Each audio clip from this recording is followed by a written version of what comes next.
సరళ సంస్కృత అధ్యయనం సులభంగా సంస్కృతం మాట్లాడదాం. నవవింశతి పాఠ 29వ పాఠము. ఓకే. హరి ఓం. ఓం శ్రీ పరమాత్మనే నమ. ఓం శ్రీ గణేశాయ నమ. ఓం శ్రీ పాణిని వరరుచి పతంజలిభ్యో నమ. మనము ఈ సంస్కృతాన్ని నేర్చుకోవడానికి ఆరంభం చేసి నామవాచక పదాలు అకారాంత, ఇకారాంత, ఉకారాంత, రుకారాంత, పుల్లింగ శబ్దాలను, స్త్రీలింగ శబ్దాలను, వాటన్నిటి యొక్క విభక్తులను, 7 విభక్తులను అన్నిటినీ నేర్చుకున్నాం. ఆ వెనకాల సర్వనామాలను చాలా రకాలుగా చూసాం. వాటన్నిటి యొక్క విభక్తి రూపాలను చూసాం. ఇంకా 2 భాషా భాగాలు ముఖ్యమైనవి ఉన్నాయి. ఒకటి విశేషణాలు, రెండోది అవ్యయాలు. ఈనాడు అవ్యయాలను చూస్తాం. ఆ తర్వాత విశేషణాలు కూడా కొంచెం చెప్పుకొని అప్పుడు క్రియాపదం ధాతుపాఠం అంటాం. శబ్దమంజరి, ధాతుపాఠం. శబ్దమంజరి అంటే ఈ 4 ధాతువులు కాని వాటి గురించి చెప్పేది. ధాతువులు లేక క్రియాపదముల గురించి వేరే విధంగా నేర్చుకుంటాం. అది తరువాత దానికి ముందుగా ఇంకొక ఒకటో రెండో క్లాసులు విశేషణాల మీద ఉంటాయి. ఇది అవ్యయాలకు సంబంధించినటువంటి క్లాస్. దీంట్లో ప్రాక్టీస్కే ఉండదు, వింటూ ఉండడం, అర్థం చేసుకోవడం అంతే. అవ్యయం అంటే ఏమిటండి? అవ్యయం అనేది సంస్కృతంలోను, తెలుగులోను కూడా, ఇంగ్లీష్లో కూడా ఒక ప్రత్యేకమైనటువంటి పదం. ఇది ఉత్తమ పురుష, మధ్యమ పురుష, ప్రథమ పురుష అనేటటువంటి భేదాలు లేకుండా, అంటే ఆయా పురుషులలో మార్పులు చెందకుండా, స్త్రీ పురుష నపుంసక లింగములలో మార్పు చెందకుండా, ఏకవచనం, ద్వివచనం, బహువచనాలలో మార్పు చెందకుండా ఉపయోగించబడుతుంది. అంటే ప్రథమ, ఉత్తమ, మధ్యమ పురుష అనే భేదాలు లేవు. స్త్రీ పురుష నపుంసక లింగాలనే భేదాలు ఉండవు. ఏకద్వి బహువచనాలు అనేటటువంటి 9 రకాలైన విధములుగా మార్పు చెందనిది లేక వ్యయము కానిది అవ్యయము.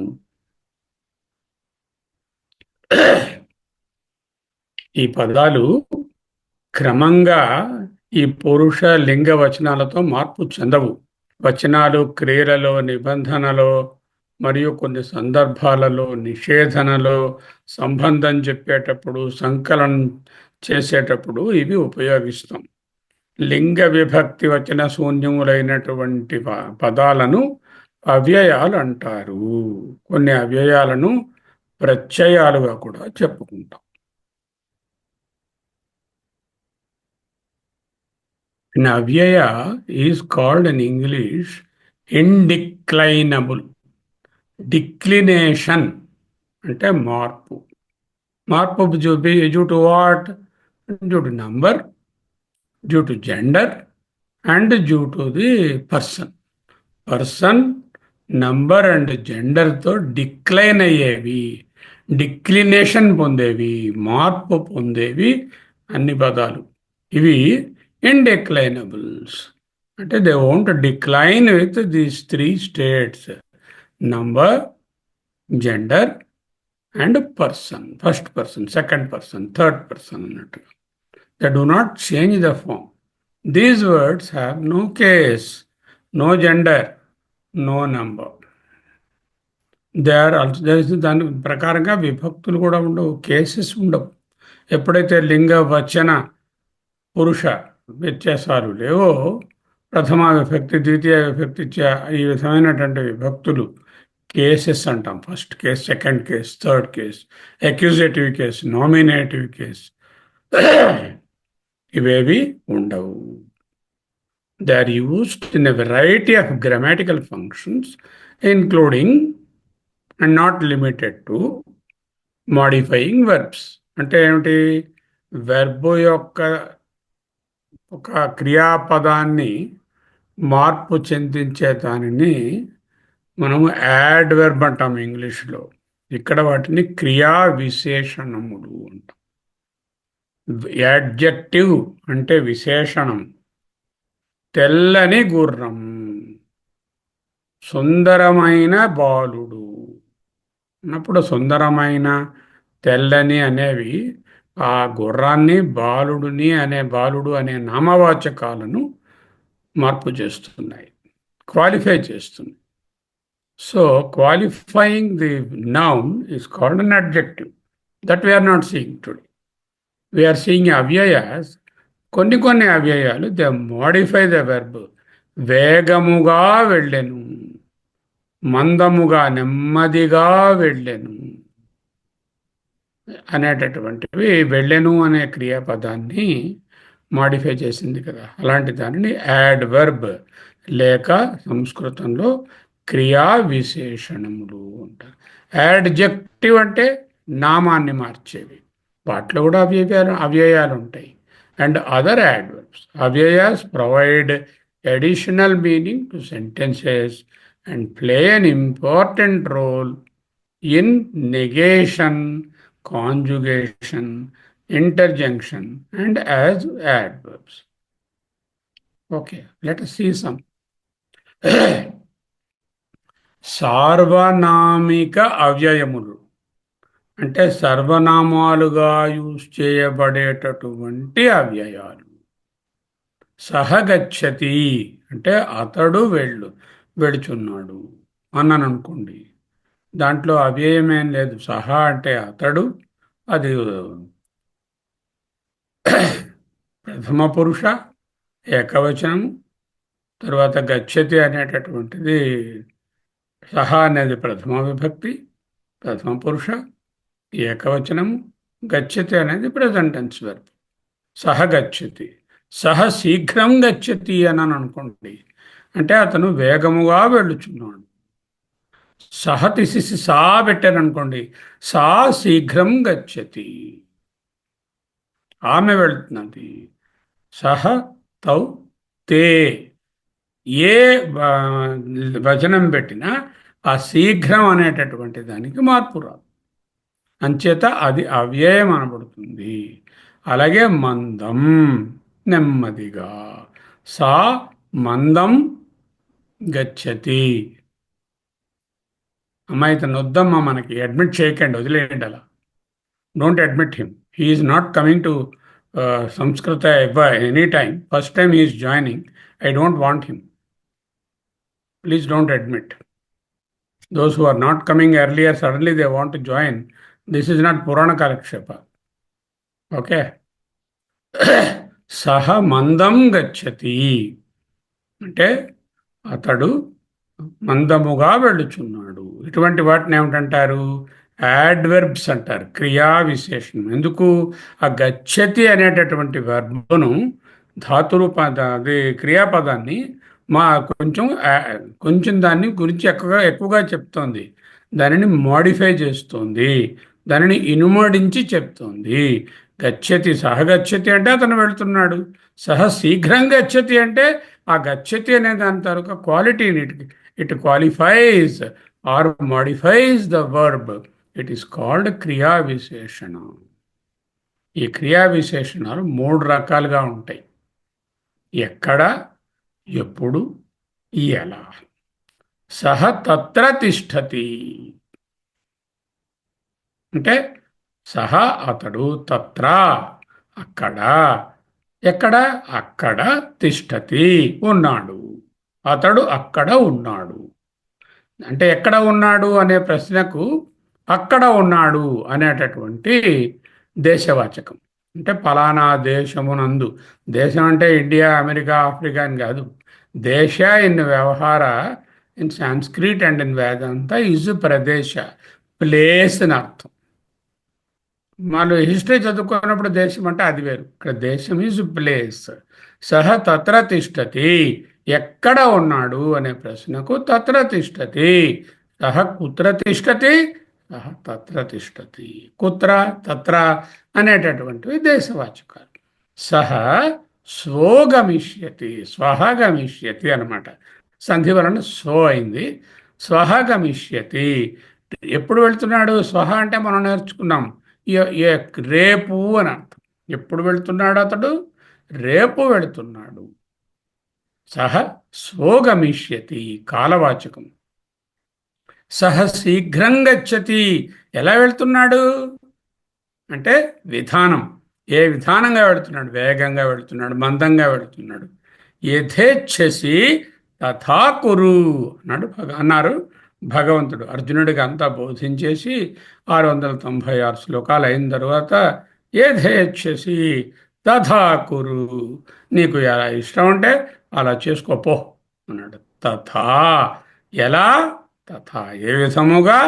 ఆ విధముగా, నీకు నచ్చిన విధముగా చేయి అంటే తథా అనేటటువంటిది విధానవాచకం. ఏవం కురు, ఈ విధంగానే చెయ్యి అని చెప్పడాన్ని ఏవం కురు, ఇలా చెయ్యి, అది కూడా విధానవాచకం.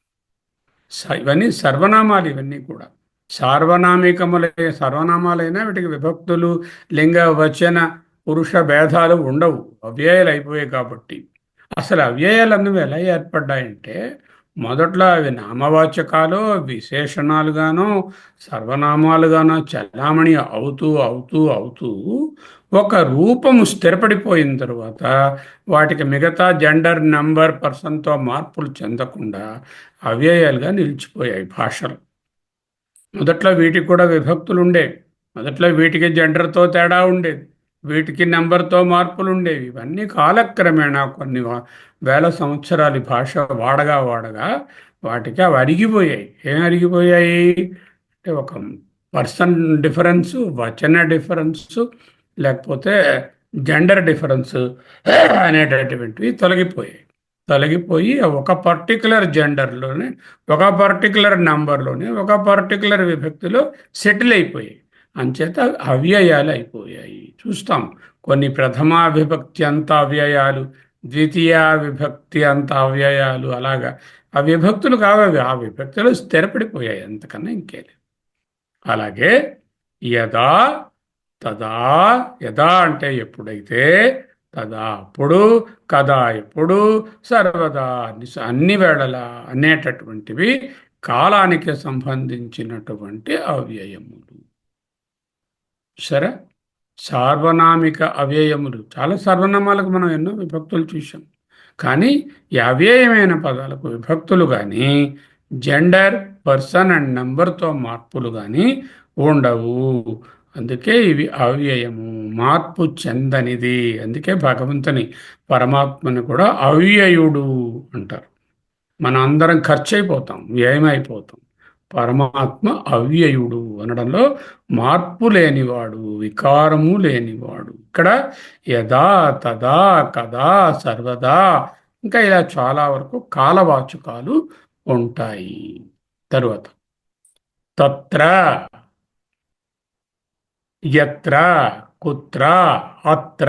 అత్ర అంటే ఇక్కడ, తత్ర అంటే అక్కడ, యత్ర అంటే ఏ ఏ చోటనైతే, కుత్ర అంటే ఎక్కడ, సర్వత్ర అంటే అంతటా, పూర్వత్ర అంటే ముందు, ఏకత్ర అంటే ఒకటిగా ఒకటయ్యి, ఉభయత్ర అంటే రెండు చోట్ల. ఏకత్ర అంటే ఒక చోట, ఉభయత్ర అంటే రెండు చోట్ల. ఇవన్నీ ప్రదేశాలు. ఉభయత్ర అంటే రెండు చోట్ల అది ఉంది అని చెప్పినప్పుడు ప్లేస్ చెప్తున్నాం కాబట్టి. అలాగే ఏకత్ర, పూర్వత్ర, సర్వత్ర, కుత్ర, యత్ర, తత్ర అనేవన్నీ కూడా దేశవాచక అవ్యయము. ఎందాక ఏం చూసాము? యదా తదా సర్వదా అనేటటువంటి పదాలు చూసాము. కదా అవన్నీ ఒత్తు లేకుండా, పొట్టలో చుక్క లేకుండా ఉంటే అవి ఆ పదాలు. యదా తదా కదా సర్వదా, ఈ భేదాన్ని గుర్తించాలి మీరు. ఇక్కడ పొట్టలో చుక్క ఉన్న ఒత్తుతా కాదు, మామూలు డిఏ దా రాయబడి ఉన్నది. ఇటువంటివి కాలవాచకములు. ఎప్పుడు, అప్పుడు, ఇప్పుడు అనే, ఎల్లప్పుడు అని చెప్పేవి. యథా అంటే ఏ విధముగా, తథా ఆ విధముగా, యథేచ్ఛసి తథా కురు, యథా ఇచ్ఛసి తథా కురు, యథా ఏ విధముగా నీకు ఇష్టం ఉంటుందో తథా అదే విధముగా కురు. సర్వథా అన్ని విధాలు. సర్వకార్యేషు సర్వదా నిర్విఘ్నం కురుమే దేవ. సర్వకార్యేషు సర్వదా అంటే అన్ని సమయముల యందు. సర్వథా అని అనుకోండి, అన్ని విధానాలలో కూడా నాకు నిర్విఘ్నం కురుమే. అన్యథా వేరే విధముగా. ఇత్థం ఇది కూడా విధానవాచకాలు. థం ఈ విధముగా, ఇత్థం అన్యథా సర్వథా తథా యథా ఇలాంటివన్నీ కూడా విధానవాచక అవ్యయాలు. కాలవాచక అవ్యయాలు, దేశవాచక అవ్యయాలు, విధానవాచక అవ్యయాలు. ఊరు అని అనుకోండి, పెద్దగా ఉంది. రహ అంటే చాటుగా. భూయ అంటే మరల.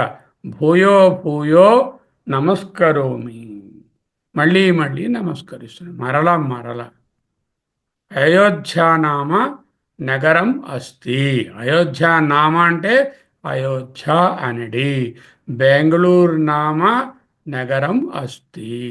బెంగళూరు నామ నగరే అంటే ఆ నగరం నందు అని చెప్పినప్పుడు ఆ నామ అనే శబ్దము అనేడి అని అర్థం. సుఖం సుఖముగా, సుఖంగా నిద్రిస్తున్నారు వారు. ఆమె సుఖముగా నిద్రిస్తోంది, అతడు సుఖముగా నిద్రిస్తున్నాడు. ఆమె అన్నా అతడన్నా వారన్నా, వారిద్దరు అన్నా వారిద్దరు బాలురు అన్నా వారందరు బాలురు అన్నా ఆ సుఖం అనేది మారదు. అందువల్ల అవ్యయము, బలవత్ బలవంతముగా, సత్యం నిజముగా, నిత్యం ఎల్లప్పుడూ. ఈ సత్యం నిత్యం అనే పదాలు పరమాత్మకు ఎందుకు వాడబడతాయంటే వాటిలో మార్పు ఉండదు. ఆ పదాలలో అవ్యయుడు కాబట్టి అవ్యయమైన పదాలతోనే ఆయన్ను చెప్తాం. ఊరు అంటే పెద్దగా.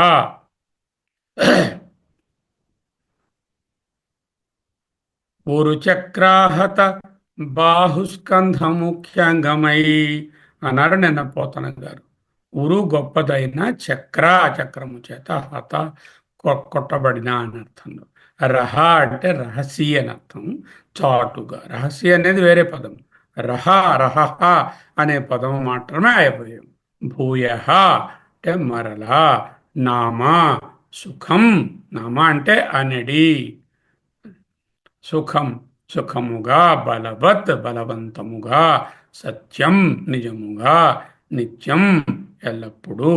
నక్తం ఓపెనింగ్ శ్లోకంలోనే జయదేవుడు వారు రాత్రి అయిపోయింది, ఆయన భయపడతాడు కృష్ణుడు, ఓ గోపికమ్మ తీసుకుని ఇంటి దగ్గర చేర్చు.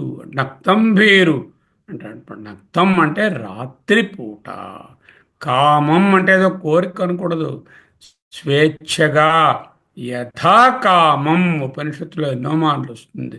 యథాకామం అంటే స్వేచ్ఛగా, అంటే ఆత్మజ్ఞాని యథాకామం అంటే తనకు స్వేచ్ఛగా ఉంటాడు, ఏ బంధాలు రిస్ట్రిక్షన్స్ లేకుండా.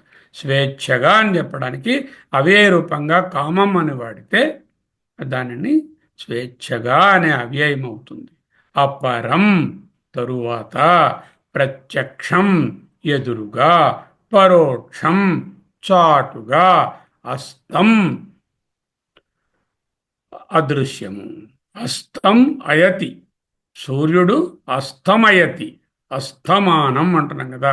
అయతి అస్తం యాతి, అస్తం అంటే అస్తమాన్ని అస్తమయాన్ని పొందుతున్నాడు. ఇలాంటివన్నీ కూడా ఊరు రహ భూయ నామ బలవత్ సత్యం కామం నక్తం అపరం నిత్యం ప్రత్యక్షం పరోక్షం అస్తం ఇవన్నీ కూడా నపుంసకలింగ శబ్దాలే అవ్యయాలుగా స్థిరపడిపోయాయి. ఈ పదాలలో కొన్ని ప్రథమ, కొన్ని ద్వితీయలు ఉన్నాయి, కానీ వాటికి మిగతా విభక్తులు ఉండవు. అవి ఏ విభక్తిలో స్థిరపడిపోయాయో అదే విభక్తులు ఎప్పుడు ఉంటాయి. కాబట్టి వాటిని అవ్యయములు అంటున్నాము. ఇలాంటి తృతీయలు ఏమైనా ఉన్నాయా? ఉన్నాయండి, కానీ అవి మారవు మళ్ళీ. సహసా అంటే వెను వెంటనే, అంజసా అకస్మాత్తుగా, దిష్ట్యా అదృష్టము చేత, అశేషేణ పూర్తిగా. ఏదైనా కంప్లీట్గా అని చెప్పడానికి అశేషేణ దక్షిణేన ఉత్తరేణ శనైః శనైః ఉపరమేద్బుద్ధ్యా ధృతిగ్రహీతయా. భగవద్గీత. మెల్లమెల్లగా మెల్లగా ఉచ్చై, బిగ్గరగా ఒత్తు పెట్టకూడదు, ఉచ్చై అని చెప్పు. ఉచ్చై బిగ్గరగా, నీచై అంటే నీచుడు చండాలుడు అలాంటి మాటలు మాట్లాడకూడదు. నీచై అంటే తక్కువగా, క్రిందుగా అని అర్థం. దివా పగటిపూట, దోష రాత్రిపూట. ఇక్కడ చూడండి, దివా దోష అనేవి స్త్రీలింగ శబ్దాలుగా ఉన్నాయి, కానీ వీటికి లింగములు ఉండవు. ఆ లింగం ఏ దాంట్లో ఉన్నాయో అలా స్థిరపడిపోయాయి. దోష క్రమేణ, క్రమముగా, ఇవన్నీ కూడా తృతీయ విభక్తిలో ఉన్నాయి. అయితే అవ్యయాలు అయిపోయింది కాబట్టి వాటికి మార్పులు ఉండవు. ఏ విధమైన విభక్తి రూపాలు కానీ, పురుష వ్యత్యాసాలు కానీ, జెండర్ వ్యత్యాసాలు కానీ, నంబర్ వ్యత్యాసాలు కానీ, వచన లింగ పురుష విభక్తి రూపములు ఉండవు, ఒకే రూపంలో ఉంటాయి. చతుర్థ్యంతాలు ఏమైనా ఉన్నాయా అవ్యయాలు? చిరాయ అంటే చిరకాలమునకు, అహ్నాయ అంటే వెంటనే, మొదలైనవి. పంచమ్యంతాలు ఏమైనా ఉన్నాయా? ఉన్నాయండి. క్రమాత్ క్రమముగా, పశ్చాత్ వెనుకగా, పురస్తాత్ ముందుగా, చిరాత్ చిరకాలు. చిరాయ అంటే చతుర్థ్యంతము, చిరాత్ అంటే పంచమంతము. అయితే మళ్ళీ మార్పు ఉంటుందా? ఉండదు. సాక్షాత్ ఎదురుగా, సాక్షాత్ అనే పదము పురస్తాత్ పశ్చాత్తు మాటి మాటికి వస్తూ ఉంటాయి. అవ్యయాలలో షష్ఠీ విభక్తిలో ఏవి లేవని చెప్పాలి. అంటే ప్రథమ ఎండింగ్లో ఉన్నాయి, ద్వితీయ ఎండింగ్లో ఉన్నాయి, తృతీయాంతాలు ఉన్నాయి, చతుర్థాంతాలు ఉన్నాయి, పంచమి అంతాలు ఉన్నాయి, షష్ఠీ అంతాలు ఉండవు. ఎందుకో తర్వాత కొంచెం రోజులు ఇంతకుముందు కూడా చూసాం. షష్ఠీ విభక్తి ఒక స్పెషల్గా బిహేవ్ చేస్తుంది, అంచేత అది లేదు. సప్తమి అంతాలు ఉన్నాయా? దూరే దూరముగా, దూరమునందు, రహసి రహస్యముగా, స్థానే సముచితముగా. స్థానే అంటే సముచితముగా. స్థానే హృషికేశ తవ ప్రకీర్య, భగవద్గీత శ్లోకమే. ఉపరి పైన, సపది వెంటనే. సపది మదనానలో దహతి మమ మానసం అంటారు జయదేవ కవి గారు. అగ్రే ముందు, అభ్యాసే సమీపమున. చూసారా, అభ్యాస అనే పదానికి అవ్యయంగా వాడితే దగ్గరగా అనే అర్థంలో తెలుస్తుంది. దూరే రహసి, స్థానే, ఉపరి, సపది, అగ్రే, అభ్యాసే అనేటటువంటివి సప్తమ్యంతములు. అహో, ఈ విభక్తి ఉంది కాబట్టి దీనికి మిగతా విభక్తి రూపాలు ఉంటాయి అని అనుకోవరాదు. ఇవి ఆ దాంట్లో స్థిరపడిపోయాయి. నేను చెప్పాను కదా, మొదట అవ్యయములు మొదట భాషలో ఎక్కువ లేవు. తరువాత క్రమేణా ఏమైందంటే ఈ నామవాచక పదాలు, ఈ సర్వనామ పదాలు, కొన్ని కొన్ని మార్పు చెందినటువంటి క్రియాపదాలు, కొన్ని కొన్ని విశేషణాలు ఏ విధమైన మార్పు లేకుండా పురుషతోనూ, వచనంతోనూ, లింగంతోనూ మార్పు లేకుండా ఉండడం వల్ల విభక్తులు కూడా లేకుండా, కేస్ అనేటటువంటిది జెండర్, పర్సన్, నెంబర్ లేకుండా స్థిరపడిపోయి ఒక రూపంగా ఉండిపోయాయి. ఆ రూపాన్ని చూస్తే ఇది పంచమీయ రూపమా, ఇది సప్తమ్యంతమా, ఇది ప్రథమాంతమా అన్నట్టుగా ఉంటాయి, కానీ వాటికి ఉండవు అని తెలియడానికి చూపిస్తున్నాం. సరే, అవ్యయాల్లో రకాలు ఉన్నాయి. adverbs, those which glorify, modify or qualify the verb is called adverb. క్రియా విశేషణం. ఇందాక చూశాం, శీఘ్రం, మందం, వేగంగా, నెమ్మదిగా అనేటటువంటివి. శనై, ఇవన్నీ శనై ఉపరమేత్ బుద్ధ్యా, బుద్ధి ఎలా ఉంటుంది? శనై మెల్లమెల్లగా, ఉపరమేత్ ఉపరతి చెందించవలెను. అంటే క్రియకి విశేషం. కంజంక్షన్ అంటే మీకు తెలుసు ఇంగ్లీష్లో సంపర్కవాచకాలు అంటారు. అంటే రెండింటిని కలిపేవి. బట్, ఎండ్ ఉంటాయి కదా కాంప్లెక్స్ సెంటెన్సెస్లో.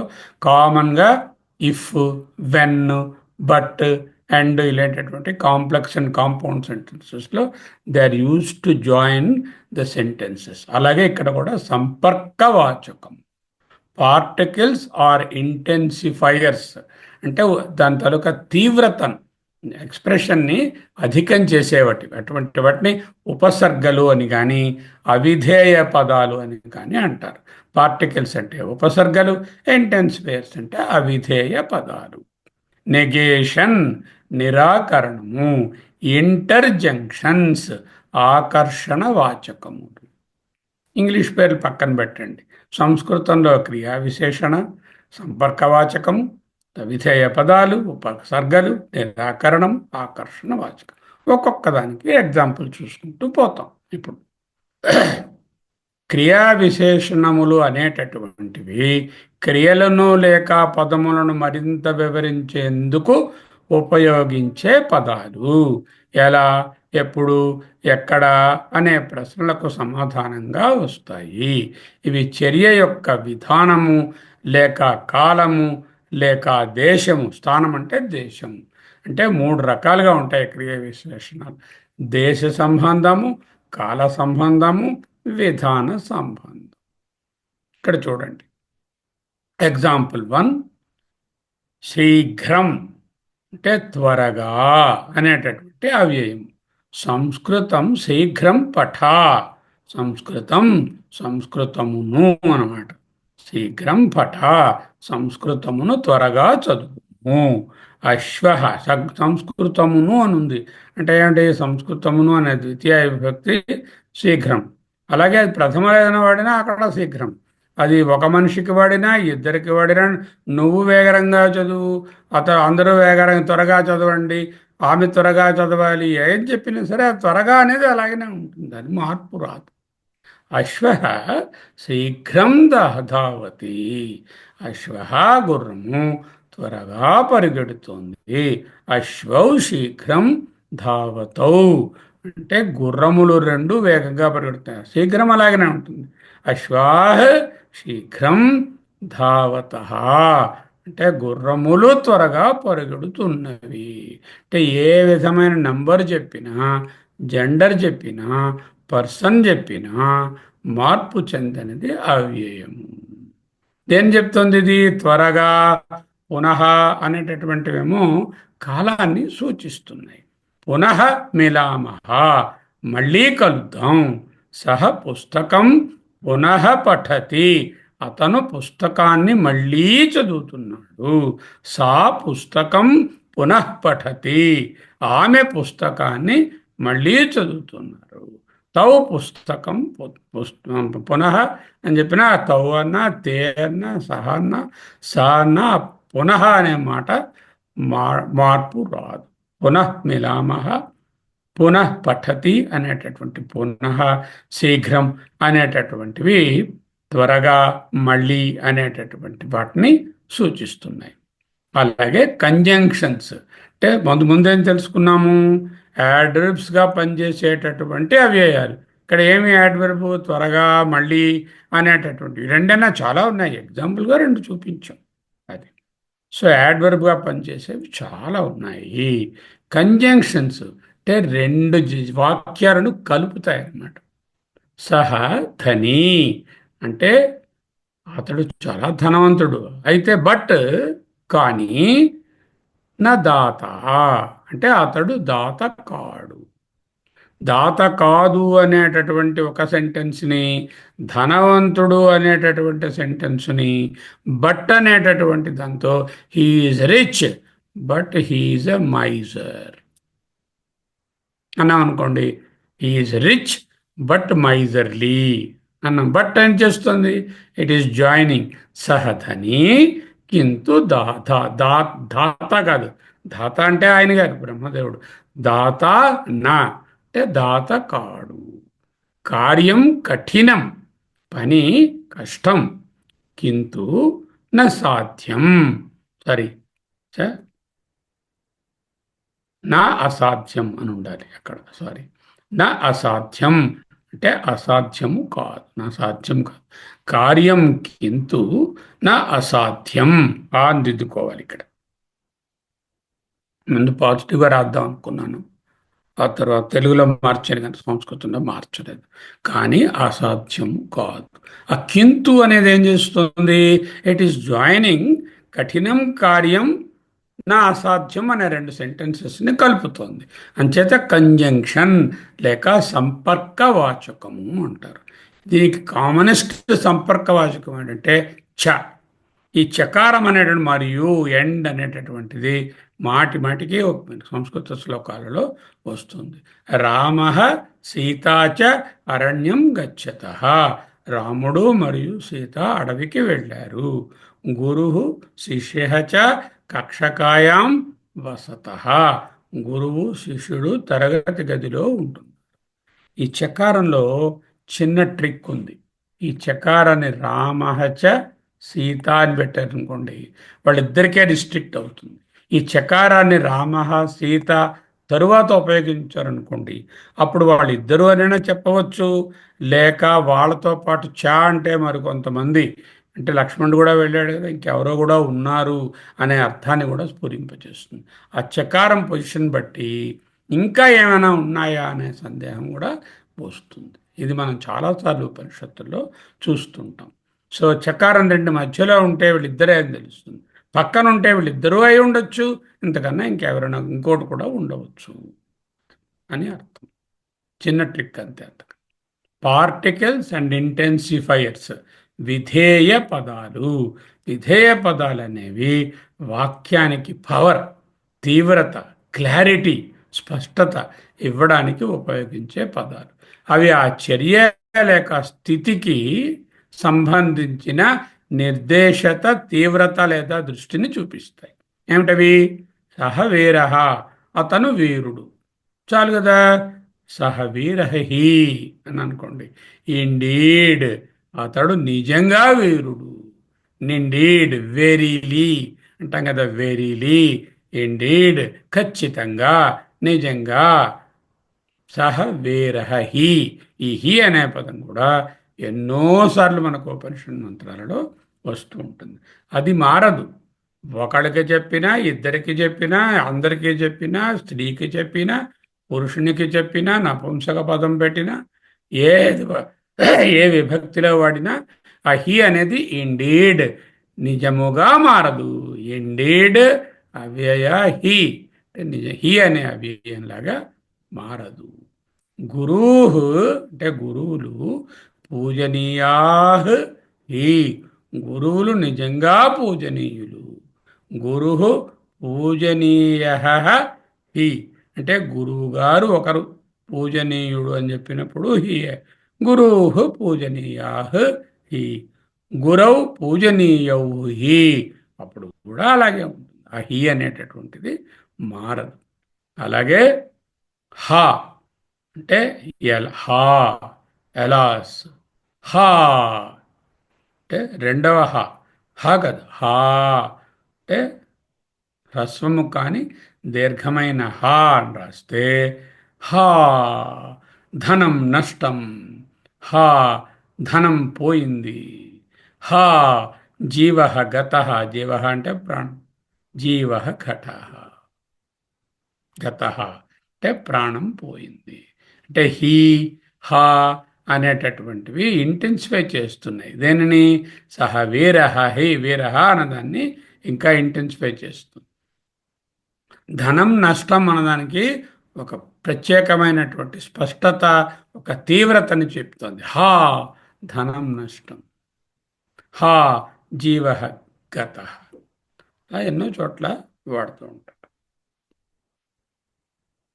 నెగేషన్ అంటే నిరాకరణం, కాదు అని చెప్పండి. భగవత్పాదులు ప్రతి పూర్వపక్షికి లాస్ట్లో ఒక అవ్యయాన్ని వేస్తారు. నా అంటే అలా కాదు అని చెప్పడానికి. నిరాకరణ పదాలు అనేవి ఏదో ఒక అంశాన్ని నిరాకరించడానికి, తిరస్కరించడానికి, కొట్టివేయడానికి, ప్రతిఘటించడానికి ఉపయోగించే పదాలు. ఇవి వాక్యాలను నిరాకరించడంలో ముఖ్యమైనవి. సహ గచ్చతిన, సహ గచ్చతి అంటే అతను వెళుచున్నాడు. సహ గచ్చతిన, అతడు వెళ్ళుట లేదు. ఫలం స్వాదున, ఫలం అంటే పండు, స్వాదు అంటే రుచి, రుచికరంగా నా లేదు. ఫలం రుచిగా లేదు. రుచికరం అక్కర్ల, రుచిగా లేదంటే చాలు. సహా అన్నప్పుడు అదేంటంటే ఒక దే ఉత్తమ ప్రథమ పురుషులో ఉన్న ఏకవచన శబ్దం. ఫలం అనేటటువంటిది నపుంసకలింగ శబ్దం. సహా అనేటటువంటిది పుంలింగ శబ్దము. ఫలం అనేది నపుంసకలింగ శబ్దము. అది లింగంతోనూ లేక జెండర్తోనూ లేక నెంబర్తోనూ మారదు. కాబట్టి ఆ నా అనేది ఎప్పుడూ అలాగే ఉంటుంది. అందుకే అది అవ్యయము. అతను వెళ్ళుట లేదు. సహ గచ్చతిన, ఫలం స్వాదు నా, పండు రుచికరంగా రుచిగా లేదు. నహి అన్నాను అనుకోండి, ఇండీడ్ నాట్, నహి తస్య కర్మ సమాప్యతే, తస్య కర్మ సమాప్యతే, అతని పని పూర్తవుతుంది. నాహి అన్నాను అనుకోండి, పూర్తి కానే కాలేదు, లేనే లేదనే బదులు కానే కాదు అంటే ఇంకా బాగుంటుంది. అతని పని కానే కాలేదు, కానే కాదు. హీ, నా అంటే కాదు, కాదు, లేదు. హీ అంటే కానే కాలేదు, ఇండీడ్ నాట్. ఇందాక ఏంటన్నాము, హీ అంటే ఇండీడ్ అన్నాము. నా హీ అంటే indeed not, the negative form of indeed. Indeed not, indeed not, కానే కాదు. నహి తాన్ దృష్ట్వా సుఖం లాభం లభామా, తాన్ వారలను, వారిని, దృష్ట్వా చూసి, సుఖం లభామ నహి అంటే సుఖము లభించుట లేనే లేదు. సుఖం లభించడం కానే కాదు అనకన్నా లేనే లేదు అన్నది బాగుంది. ఓకే. సో అతని పని పూర్తవడం కానే కాదు. లేనే లేదన్న అదే అర్థం, కానే కాదన్న అదే అర్థం. వారిని చూచి సుఖము లభించట తాన్ దృష్ట్వా, వారిని చూచి సుఖం నల నహి నహి లభామా, నహి అంటే ఇండీడ్ నాట్ అనేటటువంటి నెగేషన్లో వాడతాం. సో ఏమిటంటే తెలుసుకున్నాము, యాడ్వర్బ్స్ క్రియా విశేషణాలుగా ఆ క్రియని కొంచెం మార్చి దాని తాలూకా దీన్ని వివరించి చెప్పడానికి వాడచ్చు. లేకపోతే రెండు వాక్యాలను కలుపుటకు బట్, అండ్, ఇఫ్, వెన్ను ఇలాంటివి. యది అని ఉందనుకోండి, యది అంటే యది మన్యసే సువేదేతి దహరమేవాపి నూను. నువ్వు ఏదైనా నీకు తెలుసునని అనుకుంటే అది చాలా తక్కువ. ఉపనిషత్తు మన్యసే యది తచ్చక్యం మయా ద్రష్టం ఇది ప్రభో. ఒకవేళ నేను తెలుసుకోగలను, చూడగలను అని నీవు అనుకుంటే నాకు విశ్వరూపం చూపించు. ఇఫ్ అన్నమాట. ఇఫ్ అన్నా, బట్ అన్నా, ఆ, లేకపోతే ఈ విధంగా కలిపేటటువంటివి, వీటిని సంపర్కవాచకములు అంటారు, కంజంక్షన్స్. ఓకే. అలాగే హీ అంటే ఇండీడ్, హా అంటే ఎలాస్, హా ధనం పోయింది, హా ధనం నష్టం అంటూ పార్టికల్స్ ఆర్ ఇంటెన్సిఫైయర్స్గా వాడచ్చు. తరువాత నెగేషన్, కాదని నా అని, నహి అని కూడా వాడచ్చు. అది తరువాత ఇంటర్జంక్షన్స్, ఆకర్షణ వాచకాలు. భో అంటే హే, ఓ, ఇప్పుడు ప్రజెంట్ డేస్లో హాయ్, హాయ్ హెచ్ఐ అని రాస్తున్నారు కదా, అదే హే, ఓ. భో మిత్రమా, ఏష మమ పుస్తకం. ఓ మిత్రమా, ఇది నా పుస్తకం. సంబోధన ప్రథమా విభక్తి, ప్రథమా విభక్తి నుంచి సంబోధనగా మార్చడానికి హే, భో, ఐ, రే ఇటువంటి అవ్యయాలను చేరిస్తే సంబోధన ప్రథమ విభక్తి ఏర్పడుతుంది. ఆ విభక్తి దానికి ఉంటుంది, మిత్రమా అనే దానికి హే కలవడం వలన. కానీ ఓ అనడం వల్ల, కానీ ఓ అనే పదానికి మాత్రమే ఒక మిత్రుడైనా, ఇద్దరైనా, బాలకులైనా, బాలికలైనా ఓ మార చేత అవ్యయం. భో మిత్ర, భో బాలక, భో ఓ బాలక, ఓ బాలక ఏం చేస్తున్నావు, అది సంపర్కం తర్వాత ఐ అని కూడా వాడతాం. ఐ గిరి నందిని నందిత మేదిని ఉంది కదా. ఐ మిత్రం, ఓ మిత్ర, సంపర్కయ, నన్ను కాంటాక్ట్ చే, ప్లీజ్ కాంటాక్ట్ మీ, సంప్రదించు. ఐ విస్మితాహ్, విస్మయము అంటే ఆశ్చర్యము కదా. విస్మితాహ్, ఓ ఆశ్చర్యం అంటారు. ఇందాకలా హా నష్టం అన్నాం. ఐ ఆశ్చర్యం. ఈ ఐ అనేది పుల్లింగమైన, స్త్రీలింగమైన, నపుంసకలింగమైన, ఏకవచనమైన, ద్వివచనమైన, బహువచనమైన చక్కగా ఒక్కలాగే ఉంటుంది. సో 5 రకాలైనటువంటి అవ్యయాలు: యాడ్వర్బ్స్ క్రియా విశేషణాలు, కంజంక్షన్స్ సంపర్కవాచకాలు, పార్టికల్స్ అండ్ ఇంటెన్సిఫైయర్స్ విధేయ పదాలు, నెగేషన్కి వాడేటటువంటి నా, నహి అనేటటువంటి ఎగ్జాంపుల్స్, ఇంటర్జంక్షన్స్ భో, ఐ, రే ఇలాంటివన్నీ. రే అంటే ఓఈ అని సింగులర్గా వాడినట్టు, భో అంటే కొంచెం రెస్పెక్ట్ఫుల్గా వాడినట్టు. ఓకే, ఇప్పుడు చూడండి, ఇంకా ఇంకా చాలా ఉన్నాయి. ఒక్కొక్కటిని ఏమిటేమిటవి చిన్న చిన్న పదాలు చెప్పేస్తున్నాను ఇప్పుడు.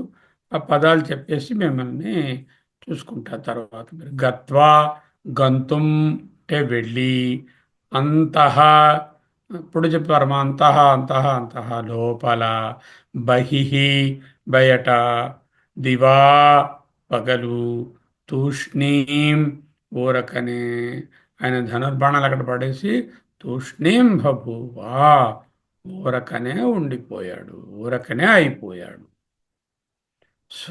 స్వయం, స్వయంగా, మా వద్దు, మా గ మా కురు, ధన జన యవ్వన గర్వం, మా అంటే వద్దు అని అర్థం.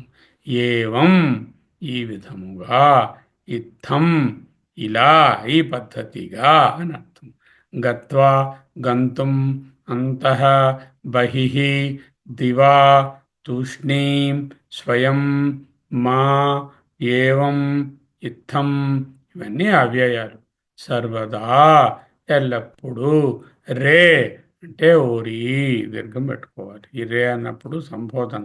కొంచెం రే రావణ, ఓరి రావణ అని సంబోధిస్తాడు. మనం ఎవరు? ఆంజనేయ స్వామి. ఆంజనేయులు ఆయన రావణ్ రే అనొచ్చు. ఎందుకంటే ఆయన అంటాడు, మాటి మాటికి నన్ను ఓరి ఓరంటావు, ఏ రాజు బంటూర ఓరి అని ఆయన అంటాడు.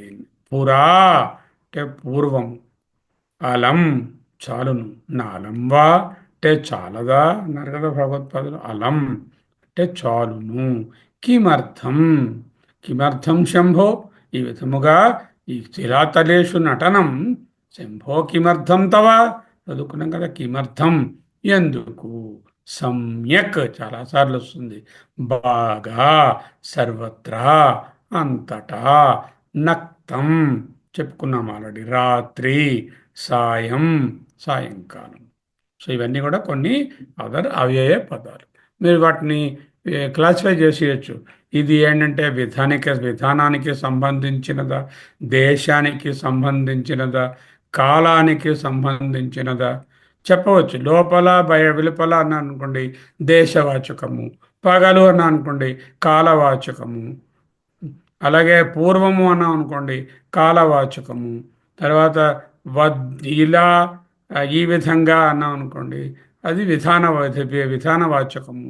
తెలుస్తాయి మీకు ఆటోమేటిక్గా. You can start classifying them into the 3 types: దేశవాచకాలు, కాలవాచకాలు, విధానవాచకాలు. ఓకే, సో ఇది ఈనాటి పాఠం. ఇంట్లో ఏదైనా సందేహాలు ఉంటే అడగవచ్చు.